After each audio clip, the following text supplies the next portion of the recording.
Jinx, one of the most popular champions and the daughter of League of Legends, and as of recently, the face of all of League, is one of the main characters of the hit show Arcane. Just like how Tracer is the face of Overwatch and Jett is the face of Valorant, Jinx has attracted almost the entire community of cosplayers to try their own attempts at this character. To those who doubt this statement, let me show you this. It is a new Jinx skin based on her appearances in Arcane Season 2, which is obtainable through a gacha system that costs up to $250 USD. If you're out of the loop on how much that is in gaming terms, that is nearly the price of 4 AAA games like Rockstar's Red Dead Redemption or GTA, or Activision's Call of Duty, or Capcom's Resident Evil. You get the point. All for some cosmetics in a free-to-play game. This video is a study of her character throughout Arcane Seasons 1 and 2, episode by episode. I will only examine the story that she was a part of, so if you wonder why I omit parts of the story, that is the reason. And this is a story of how a well-developed sociopathic character, scarred by traumatic experiences, becomes a pile of mush, unrecognizable junk. Let's begin. Jinx, or Powder, the original name that she was known as when she was young, appears in the very first scene of Arcane. The show starts with the faint voice of Powder singing the bridge song, named Dear Friend Across the River. We slowly transition from showing parts of the bridge and horrific events in the eyes of children to a young Violet holding the hand of Powder, who is covering her eyes with her other hand, searching for their missing parents. Powder's song is stopped at the word find, as Violet stops moving forward, in which they find multiple bodies piled up. Then Vander walks up to them, where he nudges his head towards his left, revealing Violet and Powder's dead parents. Powder hugs Violet as she drops to the floor crying. Vander drops his gloves and carries the children off the bridge. As the smoke dissipates, it reveals the building that houses the Piltover Council. A tiny sidetrack here, this is fantastic visual storytelling, showing that the people up above are not experiencing any of the horrible things that are happening down here. Hell, they might not even see or even care. In this scene, Powder might be too young to understand the surroundings, definitely not as well as Violet, as she doesn't shed tears upon seeing her dead parents like Violet.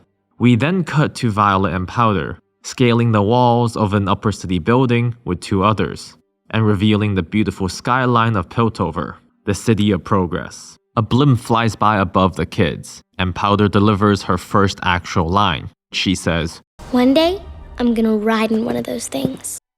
The kids need to jump from the roof of one building to the other, and Powder experiences some trouble jumping across. She repeats the step that Violet took and makes it over to the other side, but nearly falls. However, Violet is in time to catch her. The kids jump onto the balcony of the heist destination and breaks the door open. They start looting valuable stuff in the apartment. Powder finds something and says, "Whoa, I think this is a real Valdiani." She reveals a toy that seems quite mechanical. In response, Milo, one of the other kids, pulls out an object that snips at a touch of a button and asks, "Oh yeah? What about this?" Powder replies, "That's a nose hair trimmer," showing her superior knowledge in the mechanical realm versus the other kids. Powder wanders into another room and begins to pocket some stuff, while finding some pre-made sandwiches, in which she was glad to take a bite out of, before finding a chest filled with blue crystal balls. Vi hears people trying to enter the apartment, and warns Powder that they need to leave right now. Powder quickly grabs all the crystals and begins to run. During the process, she drops one of the crystals that causes an explosion after they exit through the balcony. The kids flee from the enforcers while dodging bullet traps thrown at them. They jump over the lifting bridge into the lower city. Then they jump into a trash chute and successfully evade the enforcers. They then question each other about what happened at the building to cause such an explosion, right before running into some thugs that want a piece of their loot. Vi initiates the fight, but one of the thugs finds Powder as an easy target, who is now holding all the loot. The thug corners Powder off a dock, where Powder attempts to use one of her gadgets called Mauser, but does not end up working. Thinking quickly on her feet, she throws the loot down the water, and escapes the thug. Powder groups up with the rest, and Milo expresses disapproval of having Powder on the job. Every time she comes, something goes wrong. She jinxes every job. This is the first time we hear the word that will later become Powder's name. The kids arrive at home at a tavern named The Last Drop, which is run by their adoptive father, Vander, the man who brought Violet and Powder off the bridge in the beginning. Vander walks in on the kids battering each other with words. He decides to lecture Vi, and Vi responds with some triggering words, which made Vander order everyone out of the room. Powder is next found fishing some parts out of a vent, where she remembered that they didn't come back empty-handed. She still has the crystals. She runs to tell Vi, but overhears parts of Milo and Vi's conversation, which results in Powder running away from the two without telling them about the crystals. Powder paints another bomb gadget, which she plans to name Whisker. Vi checks in on Powder, where Powder reveals that she has overheard parts of Milo and Vi's conversation where they mention Powder negatively. Powder is upset that she's not a fighter, and Vi assures her that she doesn't have to be one, that her gadgets are what she excels in. Powder complains that they never work, but Vi confidently reaffirms her that they will. Vi then takes Powder to the rooftop, where she shows her places where the other kids had their own embarrassing stories, including Vi herself. Powder is pleased by her sister's reassurances and tells Vi about the crystals, and Vi replies that they should keep this their little secret. In this episode, we establish that Powder is a physically weak character, but with expertise in machinery knowledge, while having trouble trying to make her own gadgets functional. She's also rather weak emotionally, needing Vi's words of assurance, which are all completely reasonable as she is still a young child. In the second episode, we find the kids attempting to lay low in an arcade, where Powder shows off her exceptional marksman skills. The enforcers break down the window to the arcade by accident and begin to approach the kids. The kids turn off the lights and flee from the enforcers with the help of the little man Echo, whom previously gives them the information about the heist. After successfully evading the enforcers, Vi advises Powder to hide the crystals, and Powder agrees. Powder and the others witness a gathering of the Undercity in Vander's tavern, where Vander expresses his disapproval in fighting back against the enforcers, as well as some other citizens' disapproval of his leadership. Even Powder wants to fight the enforcers after their encounters with them. Echo tells Vi and Powder of Vander's deal with the enforcers to hand over someone as a scapegoat. While the kids are hiding in the tavern, enforcers walk in and demand to search the whole establishment. Vander triggers a system alerting the kids, which appears to be made by Powder. The kids successfully evade the search, but Powder's lack of strength nearly strikes back once more. Vander takes Vi to the bridge for another lecture. Vi returns to the kids, where Powder proudly shows Vi her new bomb that she has prepared for the enforcers. At the same time, Powder has also retrieved Vi's favorite toy that was stuck at an unreachable place. Vi ignores it and tells Powder that what makes you different makes you strong. Powder realizes that something is wrong but decides to do nothing. Vi leaves the room, planning to never come back. Later, Powder walks to Vander at the bar. Vander serves her juice, but Powder is too depressed to drink. Vander quickly picks up on what Vi is secretly planning, which is surrendering to the enforcers to keep the peace. During this episode, Powder's character doesn't change much. She is growing more confident with Vi's help, but is powerless to do anything. Her lack of physical strength once again nearly got her in trouble. In the third episode, Powder plays a bigger role that will forever reshape her life and of those around her. Vi returns to the other in the tavern, and Powder is ecstatic to see her. Vi informs the others that Benzo the shopkeeper is dead, and Vander needs their help.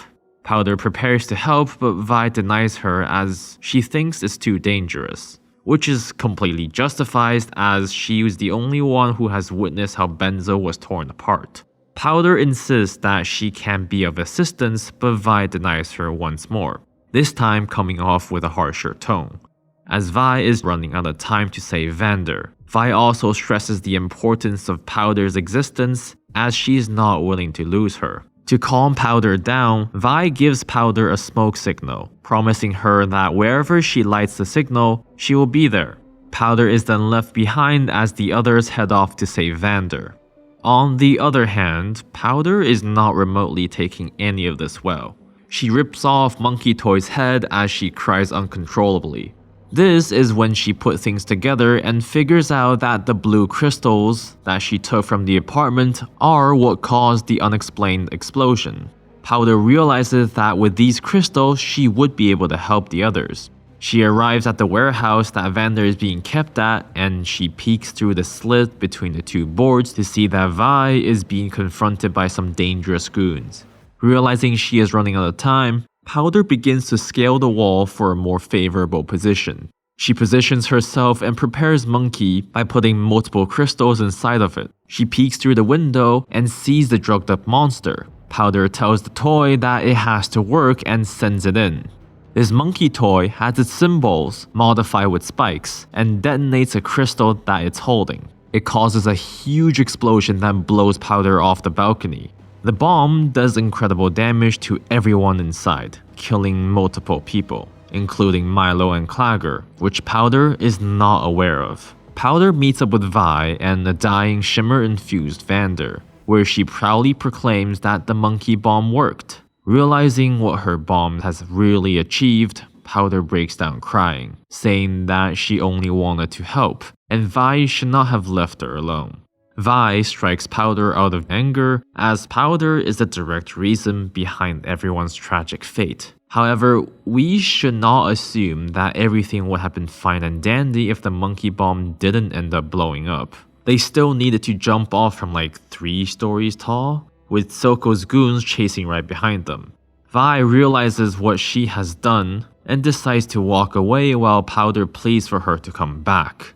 Before Vi could return, Silco arrives and finds the crying Powder, who he initially plans to kill but decides to approach, asking where her sister is. Powder tackles Silco down with a hug and claims that Vi is no longer her sister because she left her. Silco sees himself in Powder and decides to embrace her and says, "It's okay. We'll show them. We will show them all."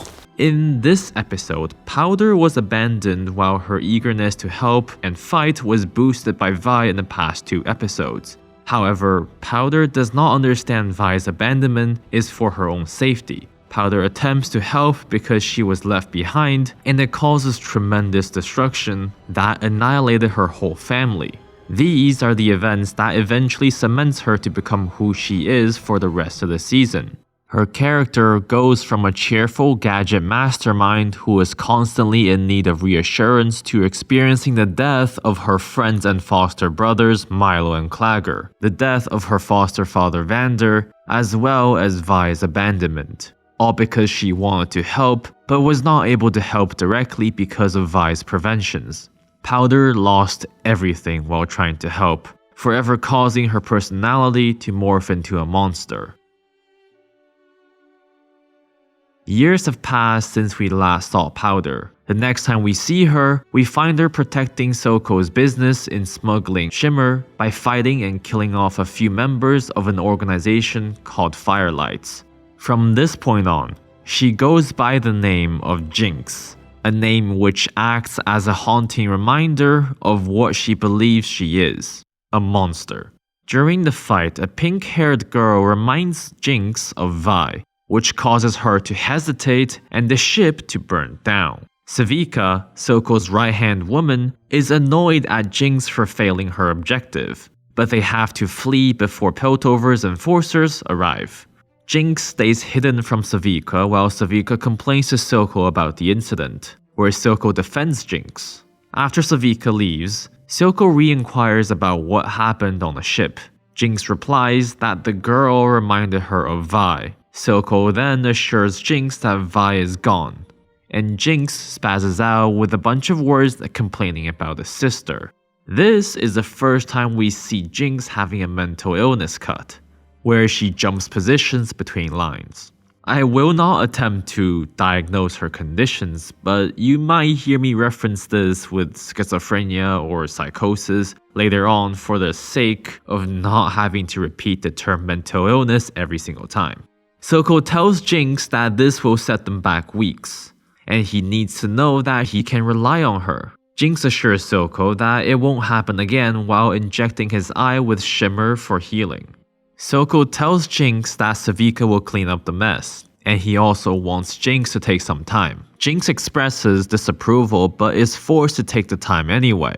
However, behind Silco's back, Jinx sneaks up to the upper city and terrorizes the Progress Day after party, killing half a dozen enforcers and heavily injuring one Caitlyn Kerriman, while stealing the newly invented Hextech gemstone and some of the research papers in the lab.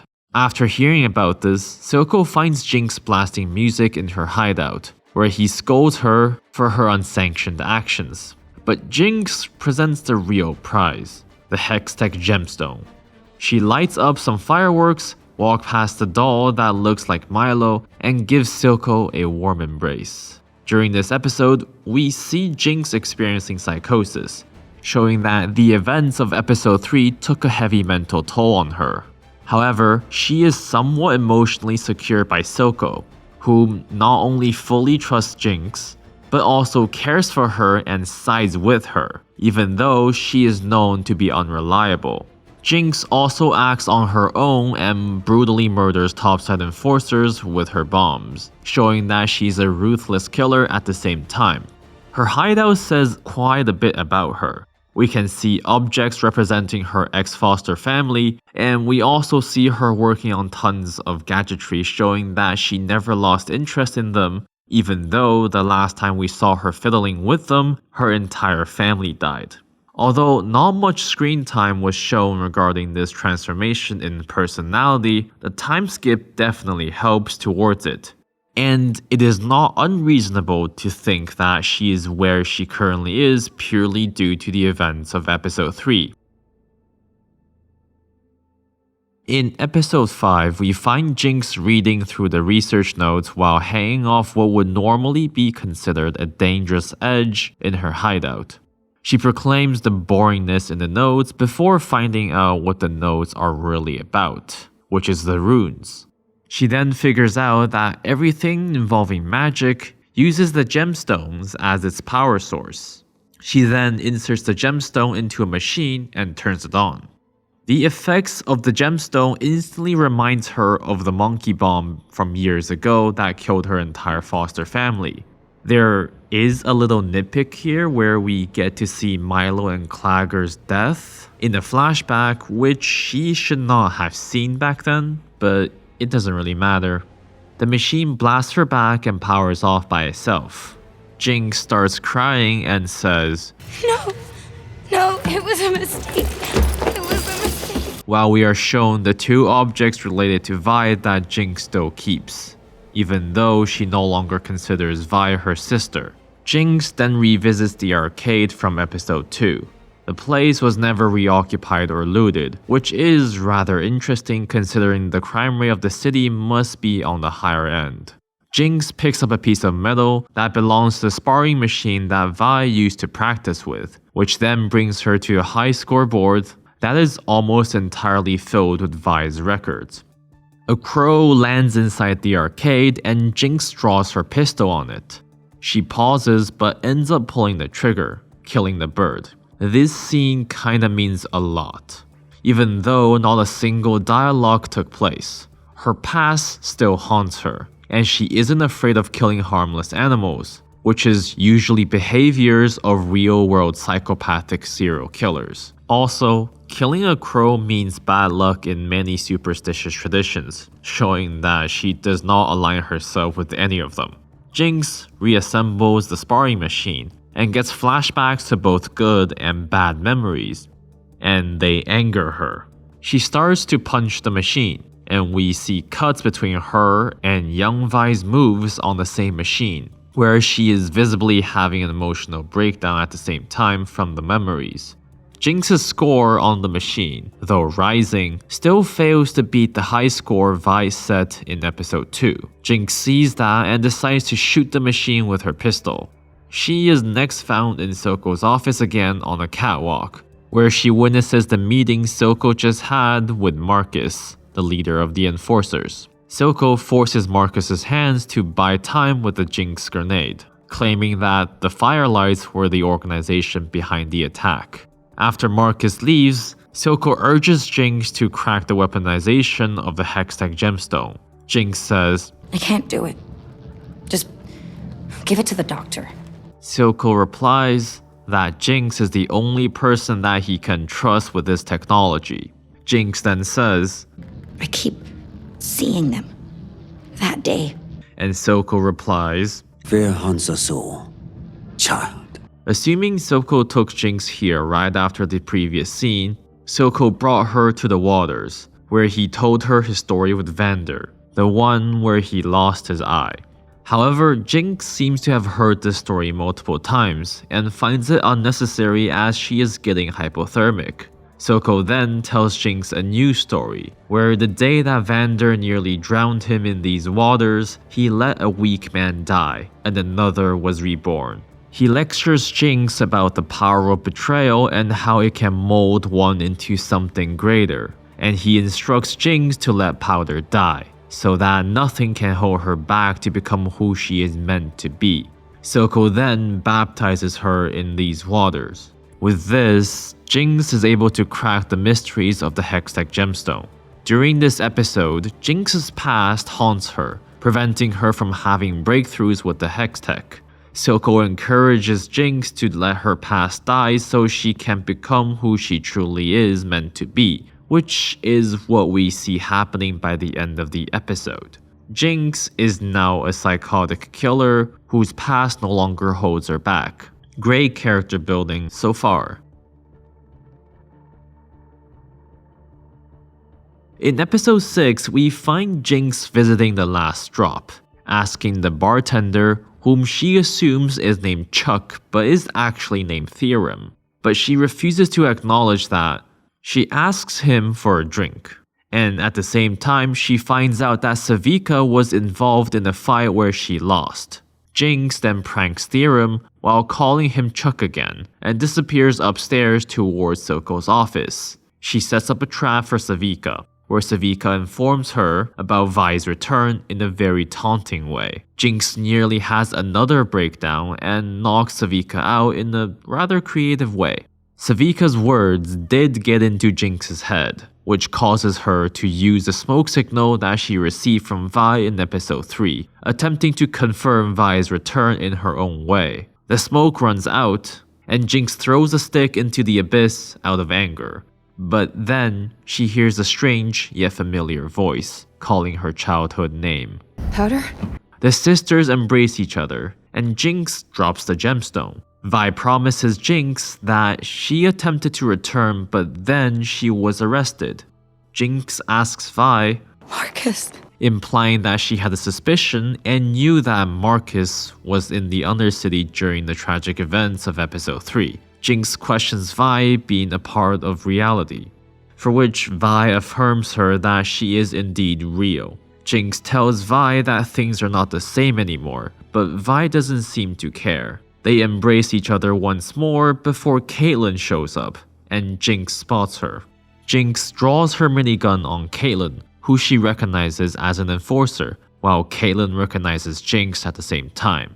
Vi attempts to calm both parties down, but Jinx begins to experience another psychosis. She gets more and more agitated, suspecting that Vi is not here for her, but for the gemstone. Vi tries her best at calming Jinx down and reassuring her that she is not going to abandon her again. But Jinx experiences another psychosis where she tells everyone to shut up. It is immediately followed by her saying, Do you hear that? and it is real this time. The firelights show up and Jinx begins to shoot. Jinx and Vi briefly fight together, taking down a few members of the firelights. Jinx gets injured by one and plans to kill the one who injured her. She does get distracted because she sees a firelight extracting an unconscious Vi. but the Firelights use a smoke grenade to escape entirely. Once again, Jinx is alone by herself, even though this time Vi did not mean to leave her again.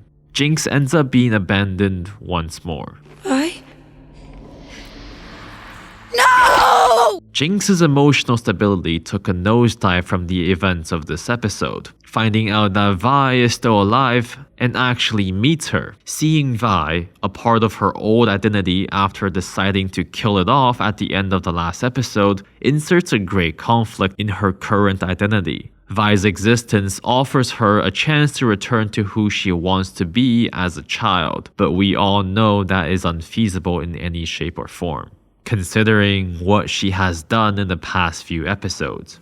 Despite Vi promising that she will not leave Jinx again, an unexpected event takes place where Jinx ends up being alone once more. We can fully expect Jinx to turn into a psychopathic killing machine as a result of the event that takes place. The next time we see Jinx, she is visibly missing from Silco's reach. Silco nearly attempts to do the eye treatment himself, but Jinx pops up out of nowhere and aggressively offers her assistance. Jinx then reveals that she has found out that Vi is still alive, while she stings Silco's face with the shimmer treatment. Silco ensures that he didn't know that Vi was alive, but Jinx presses on.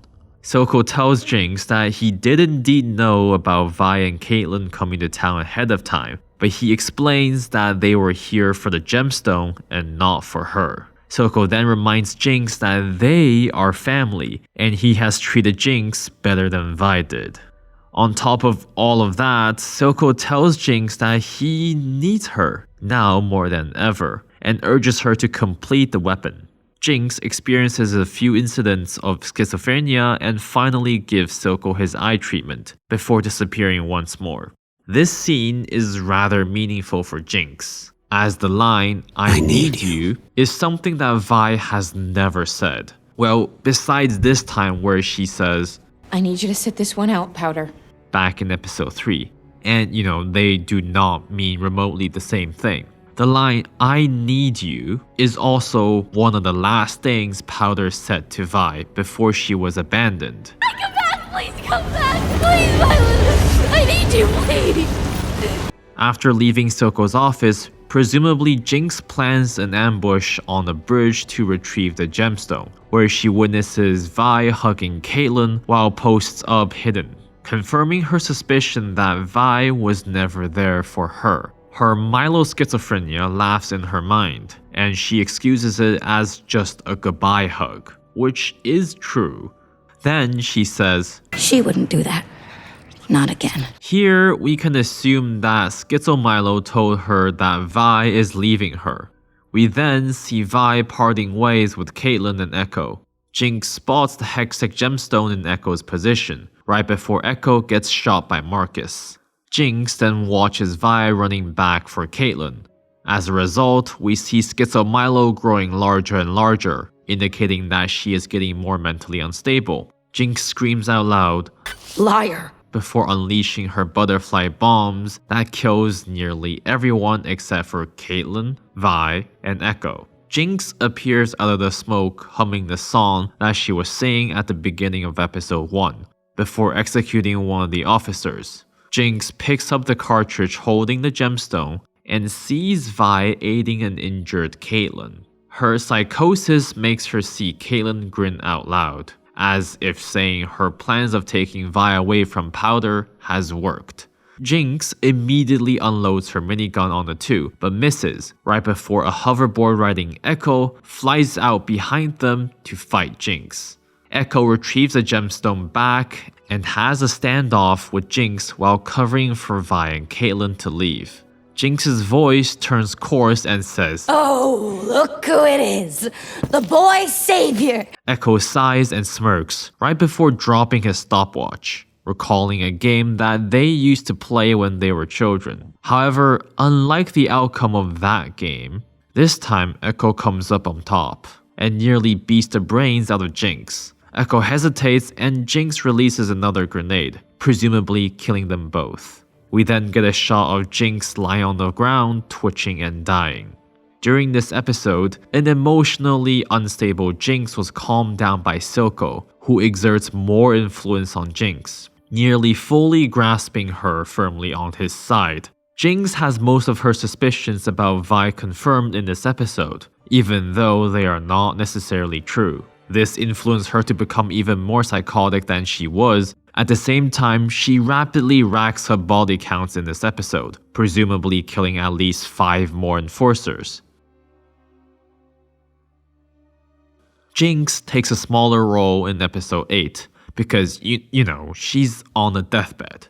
We visit Jinx again, being carried by Silco to Singed's office to be healed. We cannot assume that she knows about the dialogue between Silco and Singed, but just in case, she would have overheard Singed informing Silco that she can't be saved, but Silco needs to prepare to lose her, right before Singed injects Silco with some sleepy drugs. While Silco was out, Singed performs his treatment involving injecting Jinx with Shimmer, which causes Jinx to hallucinate, revisiting her childhood. She sees Vi and Caitlyn, and she demonizes Caitlyn in her visions, corrupting Vi to turn against her. When Silco wakes up from the drug, Jinx is nowhere to be found. And at the end of the episode, we see Jinx kidnapping Caitlyn as Caitlyn finishes up in her luxury Upper City shower, leaving a drawing of Monkey on the mirror behind. Since pretty much nothing happens in this episode regarding her character, it would be safe to skip. Just make a mental note that she hates Caitlyn even more now due to her hallucinations while she was being treated. Jinx's next actions are found almost halfway through the last episode of Season 1. Surprisingly, it is to kidnap Silco.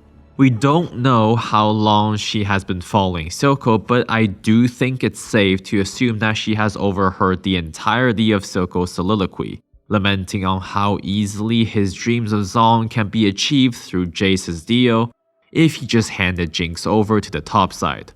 Overhearing this certainly did not sit well with Jinx, because besides Vi, Silco is the only person who truly cares for her. However, the difference is that Vi cares about Powder, who Jinx was in the past, who she was. Silco, on the other hand, cares more about who Jinx is. We then briefly see Jinx kidnap Vi as she finishes up her bar fight against Savika. The conflict in Jinx's mind comes into play as she puts all the cards on the table and forces Vi to pick between Powder or Jinx. As Vi slowly opens her eyes to a mechanical cupcake with sparklers and finds herself restrained to a chair, Jinx begins to monologue about how Silco thinks he created Jinx through years of lectures and care. But ultimately, it was not Silco that made Jinx Jinx. It was Vi. For which Vi immediately apologizes and explains that she never meant to leave. Jinx then expresses that Vi has never left, as her shadows constantly converse with her in her manic episodes, and Vi's voice is the only reason why Jinx is still alive today. Vi pours out her version of the story, being that the thought of being able to see Jinx again was the only thing that kept her going in that cold, dark, bloody prison. The light from the sparklers go out, turning the scene pitch black. Are we still sisters? Nothing is ever going to change that. Jinx lights up a torch and turns Vi's chair around, lighting up all the candles on the table, revealing a restrained, mouth-taped Silco on the other end. For a brief moment, you can also see that Jinx took her toys representing Milo, Clagger, and Vi to the table as well. Jinx expresses that Silco is the one who took everything from them, starting with eliminating Vander in the very facility that they are currently in. And she also says that Silco plans to do the same thing with her, implying that she has indeed overheard Silco's entire monologue.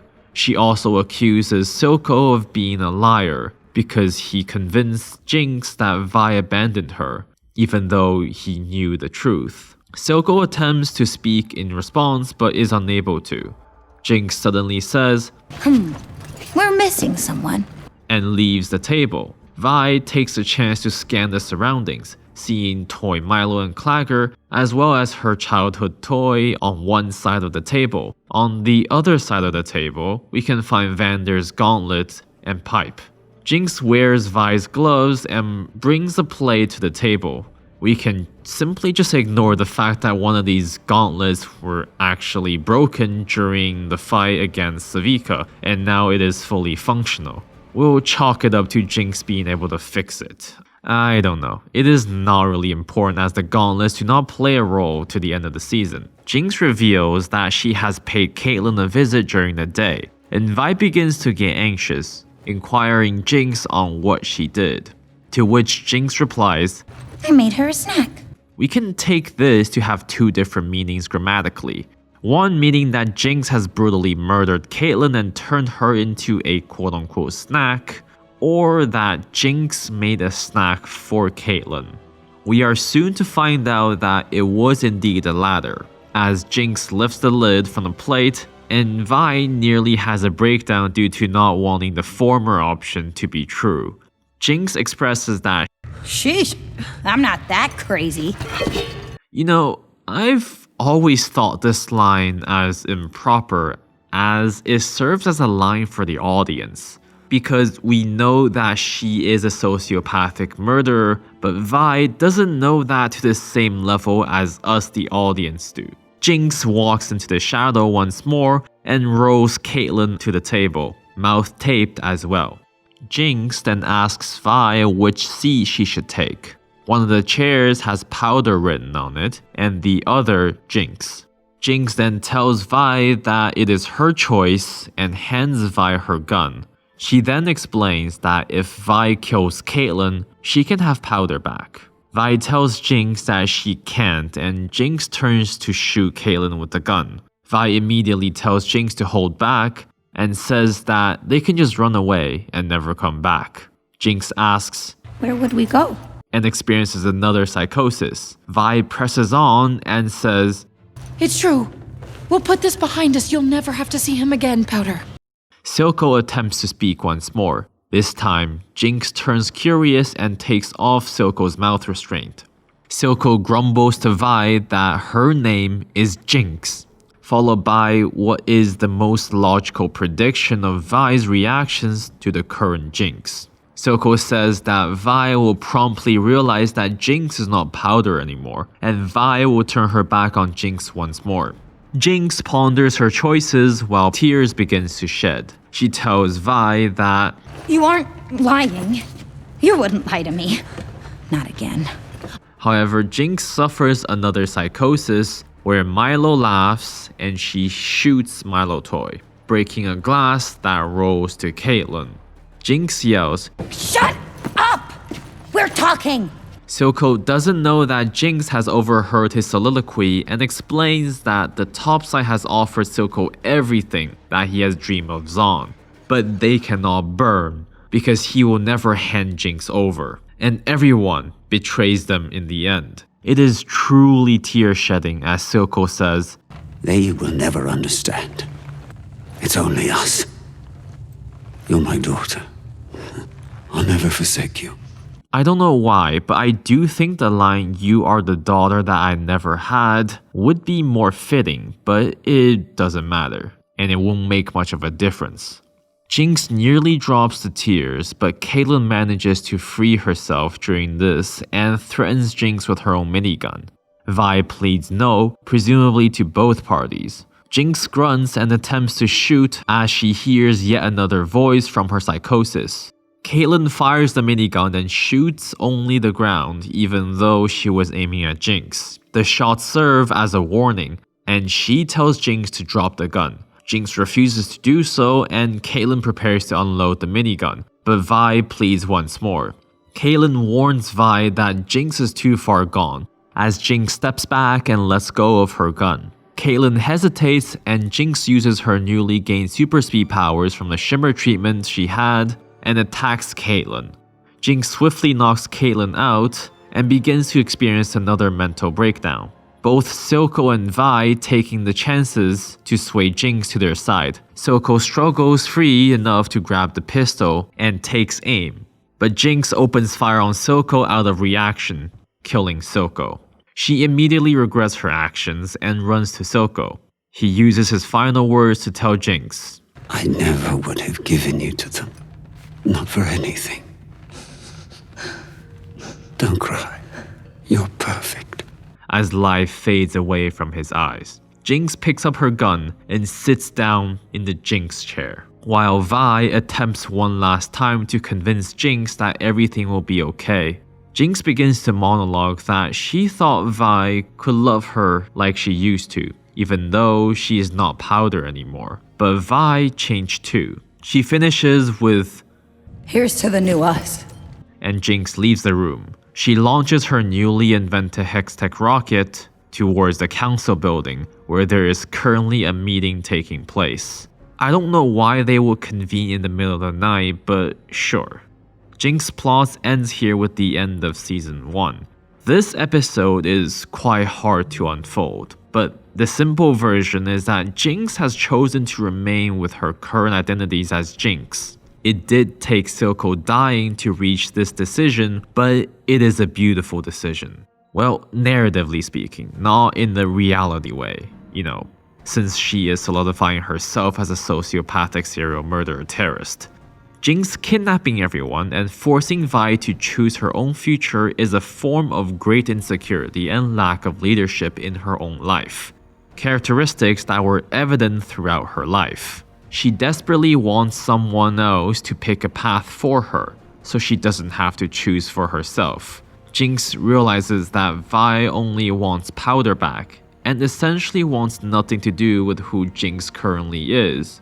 Even during Vi's final plea, she urged Jinx to think about Milo, Clagger, Vander, Dad and Mom, everyone that existed in her distant past. Before the release of Season 2, I would have commented on how good of an ending this is to a character, because it is simply perfect. Jinx presented Vi with a choice, but to Jinx's eyes, Vi wanted to eat the cake and have it too. As a result, Jinx chose to become the monster Vi created, as her life has been shaped by a series of unfortunate events that are not directly the fault of anyone.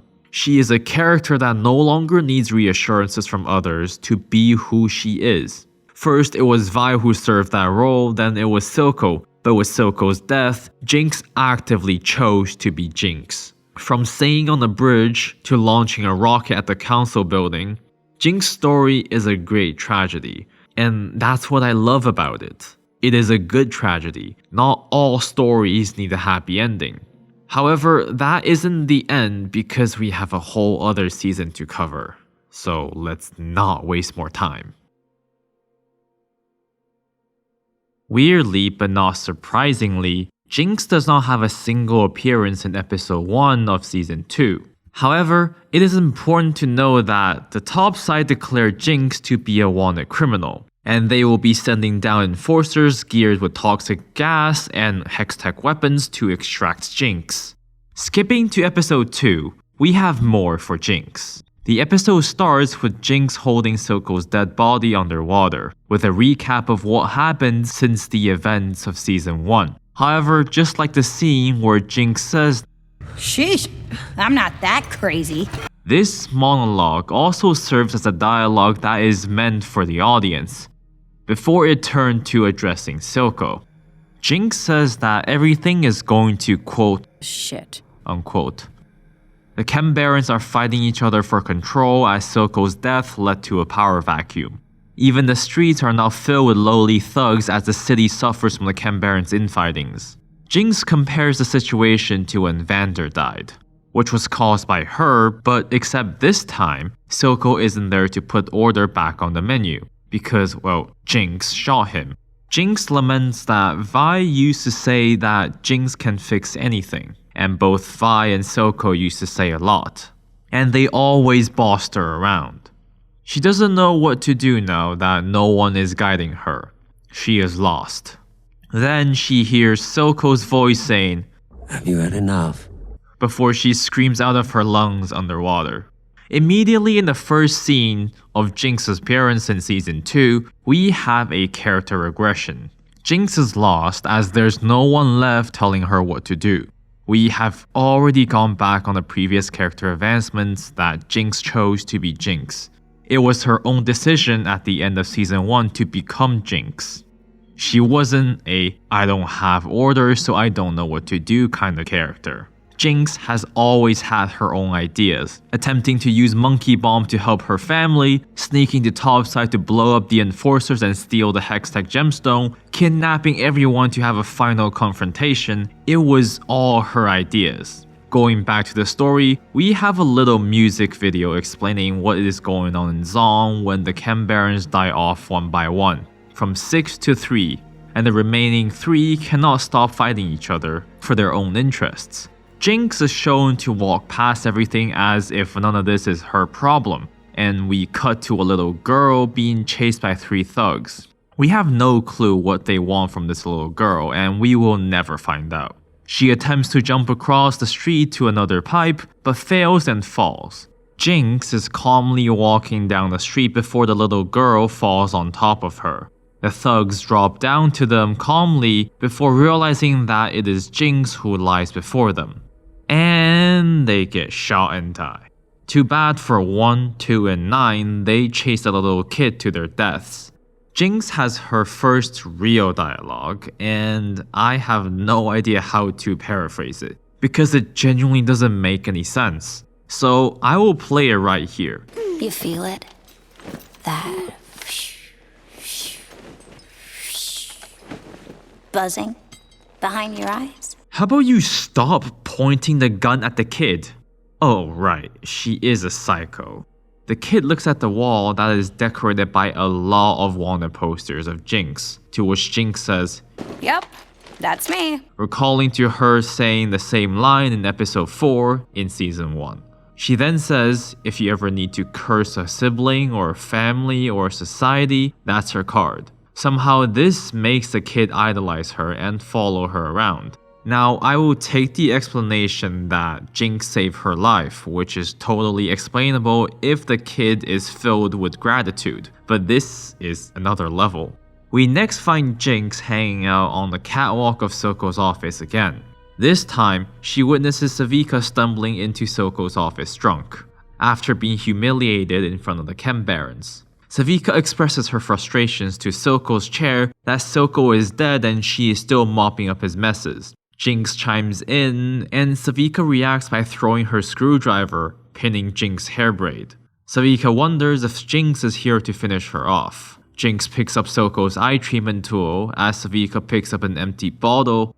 However, Jinx holds no intentions to harm Savika, and they begin to bond over the good old times when they were both working under Silco, and how Silco couldn't have gotten anything done without the both of them. Savika conveys her frustration about what they are supposed to do now that Silco is dead, and all of his plans and visions dead along with him. Jinx replies, Watch it all burn. while flailing Savika's broken mechanical arm around. Jinx sneaks out of the last drop with Savika's arm, and the little kid from before follows her. Also, note that this hiding place for the kid was last seen when Powder reached in it to fish a gear out in episode 1 of season 1. They just can't stop with these callbacks. Jinx heads back to the hideout arcade and uses what's left in that room to rebuild Savika a new arm. As for how she did it, you can search up Jinx Fixes Everything Part 1. It's a minigame Riot Games created to address this. She wraps everything up and prepares to leave, right before some toxic smokes begin to fill the room. Enforcers wearing gas masks enter the room and begin searching. Jinx hides on the catwalk and sees Vi, where she has a clear shot to take her out. She couldn't pull the trigger though and ends up dropping a tear directly onto the goggles that Vi was investigating, revealing her position. Jinx swiftly evades the enforcers and utilizes the shooting game targets as a distraction to escape from the arcade. By the way, when I was typing out this part, I kept typing arcade out as Arcane. So the line to escape from the arcade was to escape from the Arcane for quite a while before I realized and changed it. I wish I could escape from the Arcane considering how badly they massacre all these characters that I love. Anyway, back to the story. Jinx escapes and wails in the street, partially due to the toxic gas, and partially seeing Vi not only working with the Enforcers but being a member of them, the very organization that killed their parents. A rightful reaction. She is, however, ambushed by Camp Baron Smeech and his gang. Jinx tries to retaliate, but she is currently in a weak state after the gas. Smeech is quite impressed that Jinx escaped the Enforcers, which makes wonders of how he knows about the events from the previous scene. He then expresses that Topside wants her alive, but that doesn't mean Smeech is afraid of blinding Jinx in the process. He talks down on how Jinx likes firearms and how he is different and likes to get in close. Smeech then says, "Never thought I'd catch you blubbering. Wonder if Silco even saw that." Jinx then confidently answers, twice. Once when he met her and the other when she killed him, revealing to Smeech that Jinx is the one who was behind Silco's murder. Kind of surprising that people in the Undercity don't already know, considering Vi witnessed it and she definitely told the council, so therefore Topside should have conveyed the information to the Undercity that Jinx was the killer of the great Camp Baron Silco. Just kinda have to assume that Vi refused to tell anyone and Caitlyn didn't care to use her analytical skills to figure out who killed Silco, and everyone just assumed that he magically died. And also, we're just gonna have to think that the Undercity just assumed that Topside killed Silco, or he just magically died to an unknown killer after disappearing at Vander's statue. Oh boy, the incompetence in the writing is unraveling quite fast here. Also, I really don't want to jump the gun on covering what she said about Season 1 Episode 3 actually being the first time Silco met Powder, because that just makes absolutely no sense because of this future flashback. You know what, that will be covered thoroughly in a future Vander Silco video. Just, you will probably have to wait quite a bit for that one because there are more important characters to be covered first after Jinx. Okay, going back to Jinx. She explains her apparent curse to Smeech, that everyone close to her dies, and she says that Smeech should know that he is the kind of guy who likes to get in close, implying that Smeech is gonna die. I don't know why, but I'm getting a flirty vibe between the two here, but it could just be me. #Kenbomb. I will let you listen to it and try for yourself. Want to know the real kicker? You're the kind of guy who likes to get in close. But all of this is actually just a distraction for Savika to come in and shoot Smeech's hat? I don't know why she would be nice enough to fire a warning shot, but sure. Smeech uses his spinning arm blades to fight off the bullets. Incredible, actually. Jinx takes a chance and throws Savika's arm. Really, this is your plan? What if she didn't catch it? Savika arms her arm that has a slot machine in it. Oh well, we now finally have fights with RNG. The two then go on to fight the thugs, easily taking care of the two. The arm is pretty ridiculous though, cause it literally does random things. It is so funny even watching it here. At the end, she high rolls and turns Smeech into goo. There are a few shots in this fight where Jinx reacts to the gambling aspect of the arm. Honestly, they really do nothing for Jinx's character, so I don't even know how to categorize this reaction into her character. Maybe chaotic voyeurism? Like she prefers to watch her inventions at work instead of helping Savika taking care of the problem.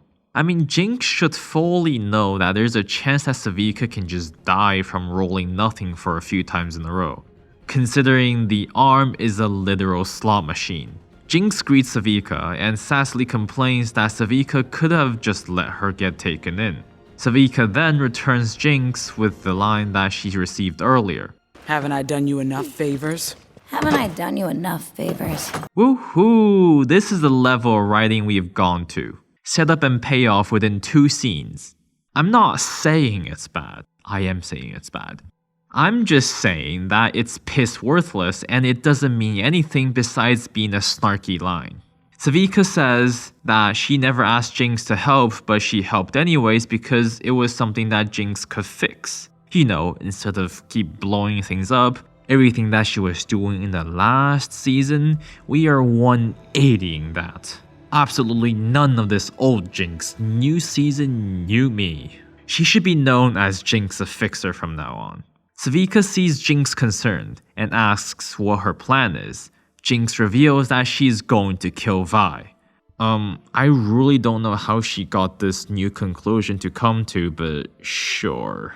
They're setting up Jinx willing to kill Vi as the most sociopathic thing that can happen in her life. This episode is quite a huge flip for Jinx's character since season 1, if you can't already tell. In this episode, Jinx goes from mourning Silco's death and not knowing what to do to embracing her cursed nature of dooming everyone she loves. To someone who begins to realize that she can fix some things, notably Savika's arm, ignoring the fact that this is a non-functional arm for daily usage and only for combat purposes. This fixing part injects hope into our character here and serves as a bridge for what her character becomes in later episodes. But at the end of the episode, she also comes to the profound conclusion that she will finally be complete when she finishes her curse and kill her sister. We seriously have a puddle of mess here already.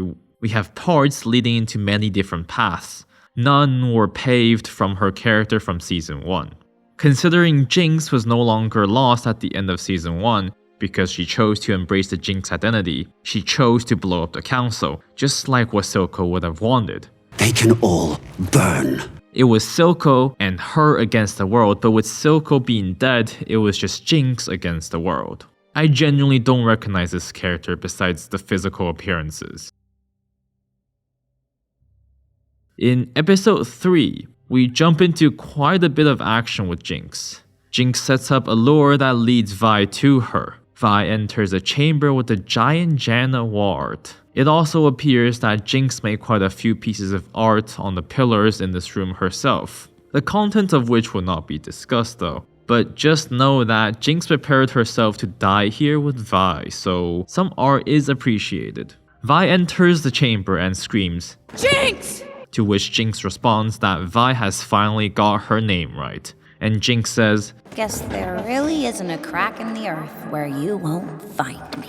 Vi asks what this place is, and Jinx recites stories about Janna that Vander used to tell them, directly comparing the lack of air in the stories to what Vi and Caitlyn are doing in the streets of Zaun, releasing the Grey and gassing the citizens out. Vi justifies her actions as keeping the people safe. I'm sorry, what? We see what the gas did to people, though it isn't lethal, but what?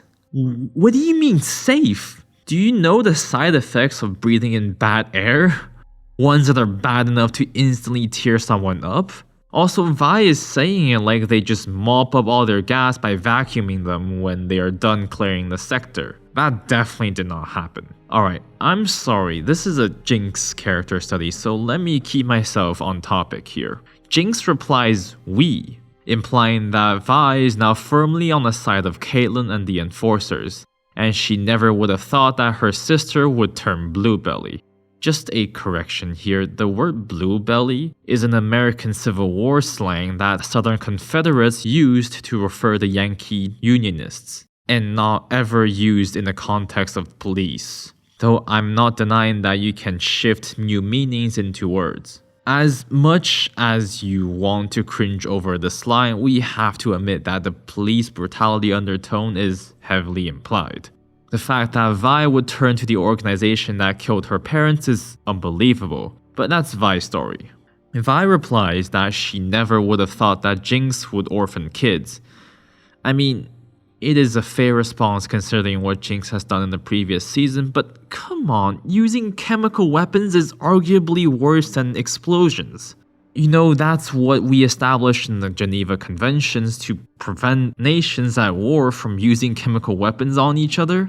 Jinx responds with a pessimistic tone, citing that she has done it enough to herself, but she is disappointed in the fact that they posted wanted posters everywhere, hoping that some random people would do the dirty job and bring her in. And Vi has gone to the extreme with poisoning of the Undercity's air. Vi states that she is done blaming herself for Jinx's mistakes, and done pretending that Jinx is her sister, and that Jinx has murdered her sweet powder. Jinx shows up in the fog, and Caitlyn takes aim. She fires a hextech bullet straight through the piece of metal that reflected Jinx's image. I don't think I want to go off on how she even reflected her image here because we have a fight to sort of skip here. We're not here to break down the physics or fight scenes, so we're gonna go ahead and skip all that. A fight breaks out between Vi and Jinx. At the same time, Savika engages in melee combat with Caitlyn. Jinx loses the finger and gets pinned by Vi. Jinx prepares to accept her fate and she says she is glad that it is Vi who is the one to finish her off. Vi is suddenly surprised by the kid from the beginning of episode 2 who jumps onto Jinx to protect her. Jinx begins to look worried for the kid and Caitlyn shoots the gun that the kid was holding out of her hand, which is an extremely dangerous move. I don't know how the kid still has her fingers when Jinx lost one of hers on one shot, but the kid hugs Jinx tightly, and Jinx finds it surprising, questioning why she is doing this. Caitlyn takes aim at Jinx with the child on top of her. Vi then attempts to persuade Caitlyn to back down. Caitlyn takes fire at Vi's gauntlet, and Vi disarms Caitlyn after the second shot. Savika wakes up in the meanwhile and releases what Jinx has prepared, and Jinx is upset that it isn't going according to her plans. A bomb explodes on the wall and the wind breaks the wall down, flushing everyone out while Savika holds Jinx and the kid in place, while the wind completely blows Caitlyn and Vi out of the chamber. Hella convenient, but I will let it go, as it doesn't affect the character. We then got to see the results of the wind, blowing paint all over the city of Piltover. Although I skipped the fight, there is one part in the fight where Jinx shoots her rocket launcher at both Caitlyn and Savika. That is worth covering. That really says something about her character. And in terms of what it says about her character, I think it's pretty simple to figure out for yourselves. Even though Jinx was not involved in most of the episode, her character goes through quite a big arc for the scenes we had. Isha risking her life to protect Jinx somehow calmed down Jinx to a stable person, as we're going to see in the following episode. Oh, by the way, Isha is the name of the kid, which we didn't actually got to know until the next episode. But she was just a random kid that happened to be saved by Jinx, who then chose to follow Jinx around. Not only would Jinx push Isha away if Jinx gets remotely attached, Jinx's life should never even be attractive enough for Isha to follow around to begin with. Watching Isha risking her own life to protect her permanently morphed Jinx's character into something that is completely unrecognizable from season 1. We will never find out if the writers thought that this is the natural path and arc for Jinx's character, and this is not only something unexpected, but something that is nearly unbelievable to occur. I am one to believe that a character can shift into whatever other form they need to be, with enough development to justify such. Take this simplified graph of a character arc. You can see the curves up and down and the events that influences the character. Instead of doing this, let me erase the parts of the graph to resemble what Arcane writers did to complete their Jinx arc. Let's get rid of this part, this, and this. Voila! This is what it looks like. As you can see, there's nothing left on the graph. Anyway, let's continue because Jinx's character continues to morph. In episode 4 of season 2, Jinx turns into a hero. Well, at least the public perceptions of her. At the very beginning of the episode, we are shown a music video with questionable lyrics called Paint the Town Blue, which also happens to be the name of the episode. In this music video, we see people using Jinx's identity as a symbol of rebellion against topside's oppression. I have so many questions here, and an important one to start is that why is she the symbol? Jinx was known as a sociopathic, mass-murdering terrorist in season 1. On top of that, she was also a pain in the ass for Silco and the majority part of the Undercity. I don't understand how Jinx sending colored smokes to paint the topside made everyone forget about her actions in the past. You're telling me not a single Chem Baron had enough influence to overpower Jinx's one single action? There are nobody hosting soup kitchens or any form of charity? It's just very hard to believe. Let's move on because this has nothing to do with her character. We see Jinx announcing the pit fight between two seemingly huge monsters named Stinkmaw and Scuttlebutt. They show an epic fight between the two, but they turn out just to be two painted bugs. And this is just a game between Jinx and Isha. They're hanging out in Jinx's old hideout from season 1, except the hideout is now filled with kids' toys and more positive items, comparing to hosting all of Jinx's trauma items in the past. Jinx congratulates Isha on her victory and prepares to drop the bug down the pit, but is stopped by Isha, who interests Jinx with a rematch between the bugs. Jinx then goes on to narrate the themes of the potential rematch, and is reminded by Isha, who is now holding a wanted poster of Jinx. Isha points out the blue hair, indicating that they had a promise about dyeing Isha's hair blue. Jinx expresses that she still considers that to be a stupid idea, but since Isha won, Jinx has no choice. Jinx dyes Isha's hair and comments on how lucky Isha is compared to her, as Jinx never experiences much of this with her own sister. She then begins to dump lore onto Isha, about her own name of Powder and how Isha resembles her. Isha and Jinx do a secret handshake, and Isha grabs Jinx's pistol from a chest and attempts to hand it to Jinx, signaling that Jinx should be out there leading the rebellion. To which Jinx asks Isha if Savika put her onto this. Isha denies it, and Jinx goes on to proclaim that Jinx is dead and everything she did was in a past life. We never really get to learn how much time has passed exactly from the events of the previous episode, so we might actually have enough time for her to consider that a past life. But what we don't have is enough time for her to be who she is right now from who she was in the previous episode. Next time we see Jinx is when Savika visits her regarding her alleged appearance at the Enforcer checkpoint. Jinx obviously isn't able to acknowledge any of them, as Isha was the conductor of those events. Whether you believe these gestures between Jinx and Isha is Isha confirming that she was behind the attack or not, they go on to ignore what potential danger Isha has put herself in. And just like that, so many important dialogues in this season just simply doesn't happen. Savika informs Jinx that however it happens, the city is now filled with rumors saying that Jinx is back, and it would be a great boost in morale if Jinx showed up at the coming rally, as Jinx is a symbol. Jinx is visibly annoyed at the comment and attempted to return a middle finger to Savika as a symbol, but unfortunately she has lost a finger during the fight with Caitlyn and Vi. Savika then says this: Silco spent his whole life trying to rally the Undercity together. Stupid joke that it is, you have the chance to pull it off. Jinx expresses displeasure in hearing such a statement, and reminds Savika that she has already made the decision to not become the leader of the Undercity. Savika presses on, saying that Silco sacrificed a lot to protect Jinx, and he believed in her potentials. This is the point we see some psychosis visuals that we are familiar with from season 1. As a result, Jinx bursts and says that if that was really the case, Silco shouldn't have died then. I'm sorry, what? Did we just get collective amnesia regarding the fact that you are the one who killed him? You are the one that pulled the triggers on him. You are the one who brought him to that warehouse to begin with?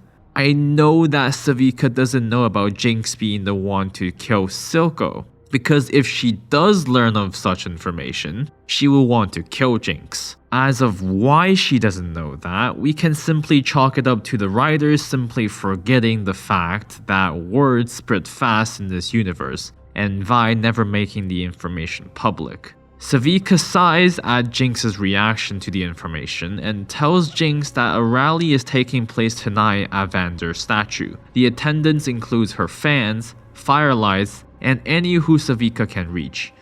Ooh. So, how did the firelights end up on the side of Jinx? Have you ever heard of this term folie à deux?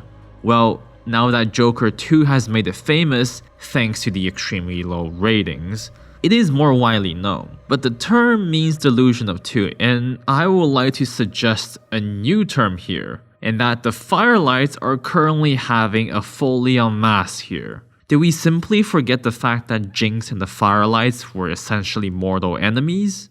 The amount of Firelight members Jinx has killed is virtually uncountable. Well, we can technically count them, every death that we see on screen, but it would be naive to assume that those were the only 2 fights that happened. What the Firelights should be doing is actively collaborating with the Enforcers to hand Jinx over, and no other actions.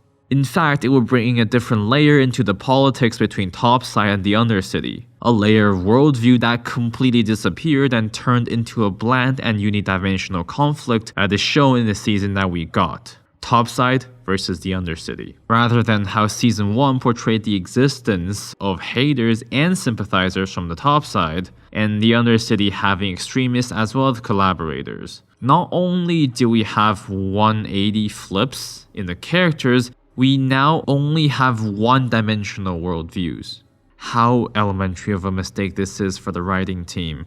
Oops, I think I got quite carried away there with the world building, but let's head back to Jinx. Savika comments on the fact that Jinx's current life is a fantasy, and it is never going to last. I don't really understand why Savika would actively ask Jinx to show up, as she simply cannot know that there are no more people hunting for Jinx to hand over to the Topside to stop the martial law. So I would say that Savika is knowingly asking Jinx to put herself in danger, and potentially Isha as well. Jinx tells Isha that she has to go bother someone, and pays another visit to Silco's office, monologuing about her current situation, pretending that she is still talking to Silco. She knows that Savika is right, but Isha is too precious for her to mess things up. Not again. She then says, Maybe that's what I was like for you. Okay, how on the nose do you want to be here with the theme? We get it. We know, we are not stupid. We get from the previous lines that Jinx is currently experiencing what Silco was experiencing in the later half of Season 1, and what Vander experienced in the Act 1 of Season 1. I'm going to compare Silco's monologue at Vander's statue and this current monologue from Jinx to Silco's chair. And I am going to reiterate them as I don't want a copyright claim. So here we go. 1,000 times I've imagined this moment. Never like this. All we ever wanted. The boy didn't even haggle. And what do I lose but problems? Oh, it all makes sense now, brother. Is there anything so undoing as a daughter? Versus what we have here with Jinx. Now, I know, comparing Silco's oracy or his ability to express himself to Jinx is rather unfair. But this is less that than inserting a theme with the plainest words, rather than implications of a theme in natural conversational words. Here comes Jinx's version. Still giving me the silent treatment, huh? Between you and Isha, I'm losing my snappy comebacks. Me, a hero, how screwed up is this place? I know Savika is right, and I probably owe it to you, on account of the murdering and all. But I got something going now, a friend, and I don't want to mess things up. Maybe that's what I was like for you. Okay, even though there's more to her soliloquy here, I chose to omit the rest, as those lines are for Jinx to come to realization that Silco is truly gone. Not even her psychosis voices can bring him back. But what we have here is the difference between something that was written by a toddler and someone who is literate. Please, you know deeply that the line from Jinx is directly for the audience, and not Jinx to Silco. It would be an absolute insult to Jinx's intelligence to say that she doesn't realize Isha to her is who she was to Silco. Jinx expresses that if Silco is truly gone, she will have no reason to stay. This is rather an emotional moment for Jinx. Nobody is denying that. Acknowledging that the last traces of Silco are now gone would be something hard for her to accept. Jinx returns to her hideout, announcing her return, but she finds it empty. At the same time, Savika stumbles in with her mechanical arm severed once more, informing Jinx that Isha, along with all the participants of the rally, were arrested by the enforcers. Jinx's psychosis begins to kick in, as she realizes that she's close to losing her last reason to live. Voices begin to return, and Jinx starts acting out again and shooting random objects. She struggles some more, but the voices quiets down, and she opens her eyes, revealing them glowing with the effects of shimmer, showing us that the Jinx we know is back. Jinx works with Savika to sneak into the prison holding the rally participants, where we get a scene of Jinx distracting an enforcer by announcing her entrance, and the enforcers not believing in her for no reason at all. I mean, Jinx's wanted poster is absolutely everywhere, and it is a pretty accurate drawing of her. So I don't know why this enforcer will act like she doesn't believe this is Jinx. And Jinx hops into the enforcer's armor, impersonating her, and taking Savika in. Another enforcer attempts to hit on Jinx, and Jinx replies with a middle finger, this time a metal one. I don't know why the guy will even try to hit on her, because he can't even see her face, but sure, I guess. The warden at the prison asks Jinx of how she took Big Mama in, showing us that Savika is known and nicknamed amongst the enforcers. Jinx replies with the generic line, and the warden shrugs it off with a laugh and gives them the stamp. At the same time, Ambessa walks past Jinx and Savika, where they exchange glances.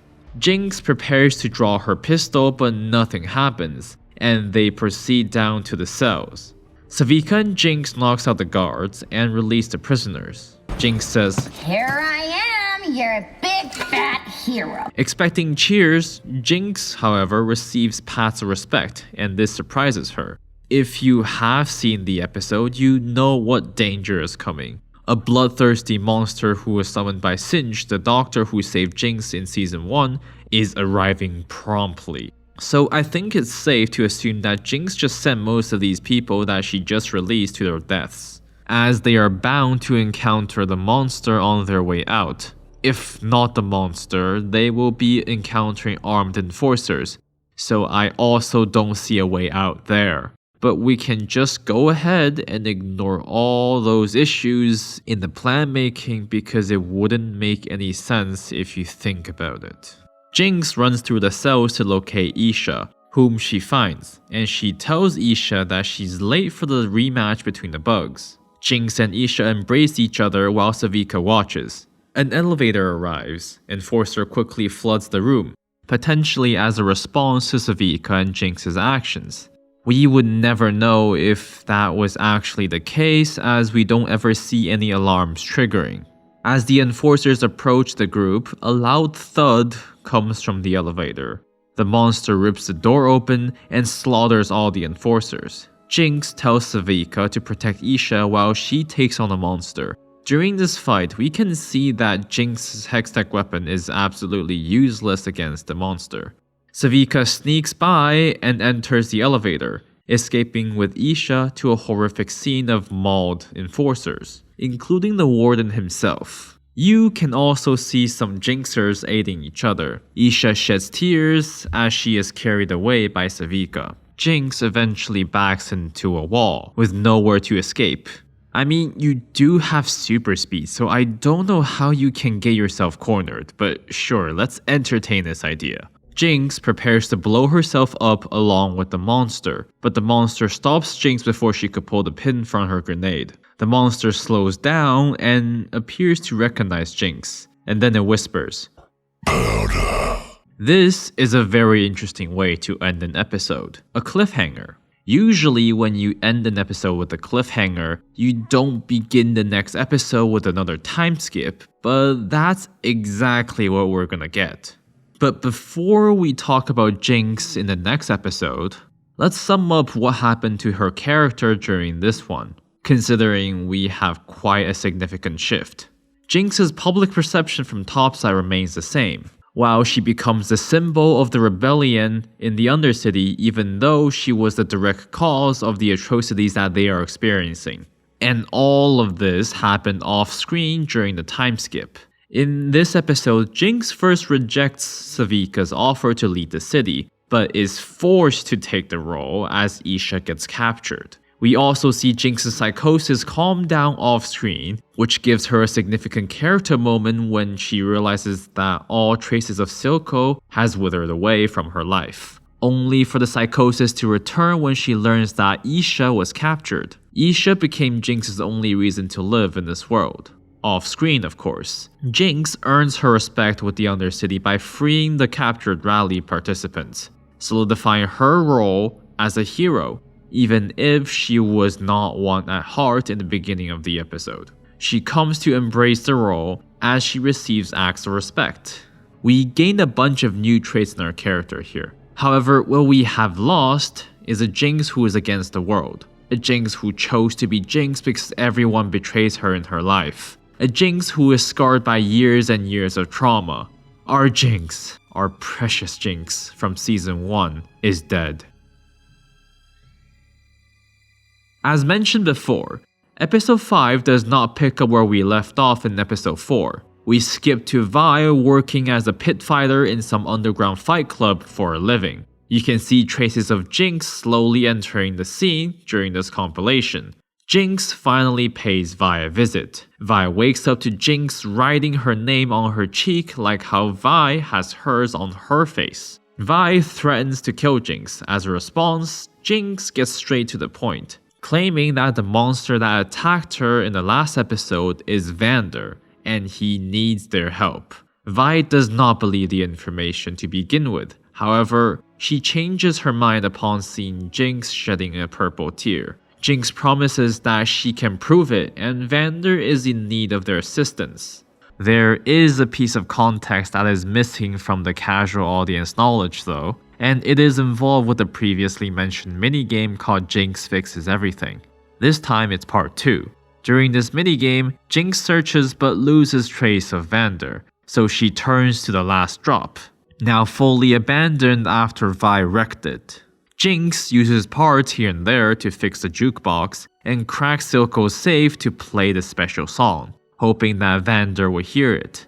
It doesn't serve too much of a purpose, but at least it clues us in of what Jinx did after the cliffhanger. As of how they got out of the prison, nobody knows.